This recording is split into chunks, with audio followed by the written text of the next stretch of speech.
wasu siffofi guda 8 wanda da ya siffatu da su Allah yana son sa. Don haka ka karkade kunnuwanka ka ji, idan kana da waɗannan siffofi guda 1 daga cikin 8 ko 8 ɗin duka, to ka gode ma Allah cewa ka samu kanka ko ka tsinci kanka a cikin waɗanda Allah yake so. Allah ya sa muna ciki. Sannan Allah ya faɗi wasu siffofi guda 14 wanda ya tir da Allah wadai da masu irin waɗannan siffofi, kuma Allah ya ce baya son su.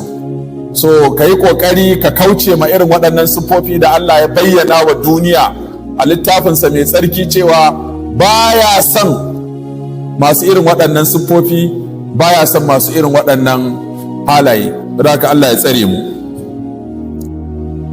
A cikin wannan dangi waɗanda Allah ya fara bayyanawa a cikin littafinsa mai tsarki yana so, su ne al-muhsinun, masu kyautatawa, masu alheri, masu nagarta, masu kirki, masu kyautatawa tsakaninsu da Allah, masu kyautatawa tsakaninsu da kansu, masu kyautatawa tsakaninsu da bayin Allah. Duk wanda ya sifatu da wannan sifa ko ya kamanci da wannan kamanni ko ya ɗauki wannan hali, to Allah ta'ala yana son sa. Allah ya bayyana haka a cikin Alƙur'ani a gurare daban-daban, har gurare 5. Na farko cikin suratul Baqara aya ta 195, na biyu cikin suratul Ali Imran aya ta 134, na uku dai a cikin suratul Ali Imran aya ta 148, na hudu cikin suratul Ma'ida aya ta 13, sannan na biyar cikin suratul Ma'ida aya ta 93. Waɗannan su ne gurare da Allah ta'ala ya bayyana cewa yana son al-muhsinun, masu kyautatawa. Za mu ji waye al-muhsin, kuma ya za ka tsinci kanka a cikin wannan sifa har ka faɗo cikin waɗanda Allah yake so, wanda idan Allah yana son ka to ka gama komai. wala yazal abdi yataqarrabu ilayya bin nawafil hatta uhibbahu fa iza ahabbtuhu kuntu sam'ahu allazi yasma'u bihi. Sadakan Allah yana son ka ka gama. In Allah yana kinka kuma ka gama yawo. In ku Allah yana son ka to ka fara yawo. In ku Allah yana kinka to ka gama yawo. Wannan sifa ta farko sune al-muhsinun. Wa anfiqu fi sabilillah wala tulqu bi aydikum ila at-tahluka wa ahsinu inna Allaha yuhibbul muhsinin. Allah ya ce ku ciyar a tafarkin Allah, arzikin da Allah ya muku, wadatar da Allah ya muku, damar da Allah ya baku, ikon da Allah ya baku, kakin da Allah ya baku, mukamin da Allah ya baku, kujerar da Allah ya baku, kudin da Allah ya baku, wadatar da ya baku, mukamin da ya baku, ilimin da ya baku, to duk ku amfani da shi wajen taimakon addinin Allah. Wala tulqu bi aydikum ila tahlukati, kar ku jefa hannayenku cikin halaka. Ku ƙi yin abin da ya kamata kuma ku yi abin da bai kamata ba. Wa ahsinu, ku kyautata, inna Allaha yuhibbul muhsinin. Allah yana son masu kyautatawa. Baqara aya ta 195.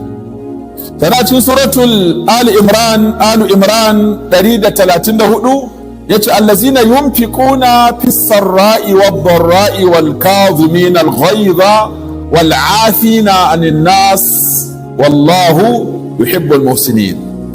Dan Allah ya ce waɗanda suke ciyarwa a cikin wadata da cikin kunci, sannan kuma suna haɗe fushi, suna kuma yafewa mutane.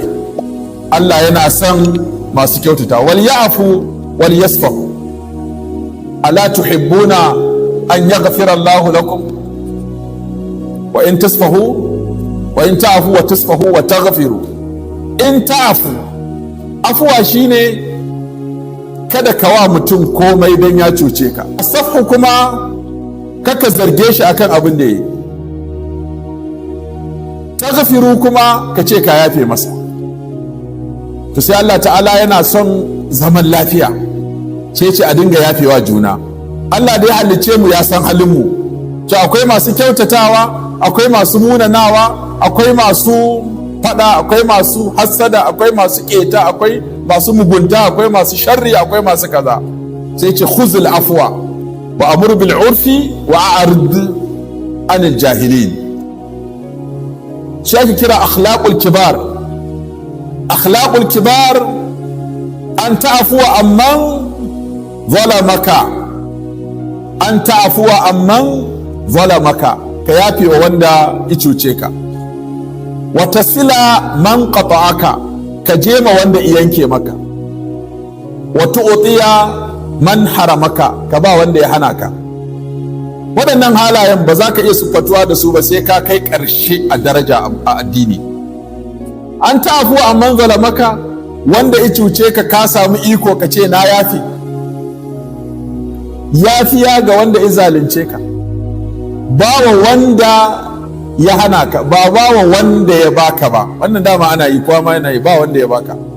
Ka je ma wanda ya yanke maka yana da wahala, amma ka saba zuwa ma wanda ya je maka. To ka je ma wanda ya yanke maka, ka bawa wanda ya hana ka, kai afwa ga wanda ya zalunce ka. Shi ake kira akhlaqul kibar. Don kana son ka zama na Allah sai ka shiga wannan halin. Allah ya ce da ina kama ku da abin da kuke min da yanzu ba kowa a bayan ƙasa. Walau yu'akhizullahu an-nasa bima zalamu ma taraka ala zuhariha min dabbati. Da Allah yana dankan mutane da abin da suke masa, baya kauda kai, baya yafiya, baya gafara, da yanzu ba kowa a ban ƙasa. Don kowa taɓa wa Allah wani abin da saboda shi ma sai a kifar da ƙasa, amma sai Allah ya yafe. To wannan yafuwar ta Allah ita muke cin moriyarta. Shi yasa ya ce mu ma mu zama masu yafiya. Akwai wanda ya cutar da Sayyidina Abubakar ta hanyar shiga masu yada kage da aka ma yarsa na Aisha. Kuma Sayyidina Abubakar yake ci da shi, yake sha da shi, yake kula da shi. Amma da aka zo ana ma yarsa sharri na Aisha, sai ya zama cikin masu yadawa. Da aka same shi da laifi, annabi alaihi salatu wassalam Mistahu bin Usasa, annabi ya sa kai masa bulala 80 ta kagen da ya mana Aisha. Sai na Abubakar ya fushi, ya ce na daina baka ci, na daina baka sha. Sai Allah ya ce wala ya atal ulul fadl minkum wasa'ati an yutu ulul qurba. Kada masu daraja daga cikin ku su dinga rantsuwa ba za su yi alheri ba. Wal yafu wal yasfahu, ku rangwame, ku yafiya. Ala tuhibbuna an yaghfira Allahu lakum, ku ba ku so Allah ya yafe muku? Abubakar ya ce na yafe, kuma a ƙara masa ƙarin albashi akan wanda ake bashi da. Sannan Allah ta'ala a cikin surat Ali Imran ya ce atahumullahu sawabad dunya wa husna sawabil akhirah wallahu yuhibbul muhsinin. Waɗanda suka taimaki addinin Allah kyakkyawan mafi kyau a lahira, sai Allah ya ce wallahu yuhibbul muhsinin. Allah yana son masu kyautatawa. Guri na 4 cikin suratul Ma'ida, Allah ta'ala ya ce fa bima naqadhihim mithaqahum la'annahum wa ja'alna qulubahum qasiyatan yuharrifuna al-kalima an mawadi'ihi wa nasu hazzan mimma dhukiru bihi wa la tazalu taqalu ala kha'inatin minhum illa qalilan minhum fa'fu anhum wasfah inna Allaha yuhibbul muhsinin. Allah yana tona asirin Yahudu, yace daga cikin manyan laifukan su fa bima naqadhihim mithaqahum, duk alƙawarin da aka yi da su sai sun warware. Kenan wara alƙawari mummunar sifa ce. Ba za ka yi daraja a musulunci ba sai ka cika alƙawarin da ka ɗauka, kuma ka ki ɗaukan alƙawarin da ba za ka cika ba. Kakka ɗau alƙawarin da ka san ba za ka cika ba, amma dai ka ɗauka ka cika. In ko ka san ba za ka cika ba, ka ce a ba zan maka alƙawari ba. Ƙara mutum ya ji zafin ba ka yi masa alƙawari ba da ka yi masa alƙawari ka ki cikawa. Daraja ce in kai alƙawari ka kiyaye shi. In ko ka san ba za ka ce a tsaya ba zan maka alƙawari ba.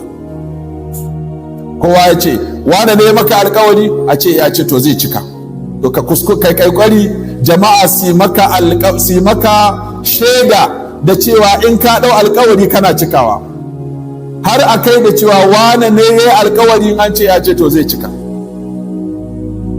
Kaka zama cikin wanda za a ce waye maka alƙawari, kai kyale shi, rabu da shi. wannan bai san daraja alkawari ba, kaga tun a duniya ka samu mummunar shaida, to kuma ita za ta bi ka har lahira. fabima naqadihim mithaqahum la'annahum, Allah ce saboda yawan warware alkawuransu na la'ance su. waja'alna qulubahum qasiyatan, kuma na sanya zukatansu ta zamo bushashiya, ta kekashe, zukatan sun kekashe ba sa jin wa'azi. yuharrifuna al-kalima an mawadi'i, sannan suna musbudar da magana daga inda aka ajiye ta, suna yin fassara ba daidai ba, suna ɗaukan abubuwa ba yadda aka sanya su ba. wani su hazzan mimma dhukiru bi, suka manta rabo da yawa na abin da aka yi musu wa'azi, aka faɗakar da su, aka tunatar da su. wala tazalu taqaliu ala kha'inatin minhum, Allah ce ba za ka guce ba kana tsinkayar yaudara da ha'inci daga cikinsu, sai 'yan kaɗan, saboda Allah mai adalci ne ya ce ana samun 'yan kaɗan a cikinsu da ba sa haka. bisa duk lalacewa al'umma ba za a rasa nagari ba. kada ka zo kai kuɗin goro ka ce duk an lalace, in ka ce duk an lalace to kai ne farko.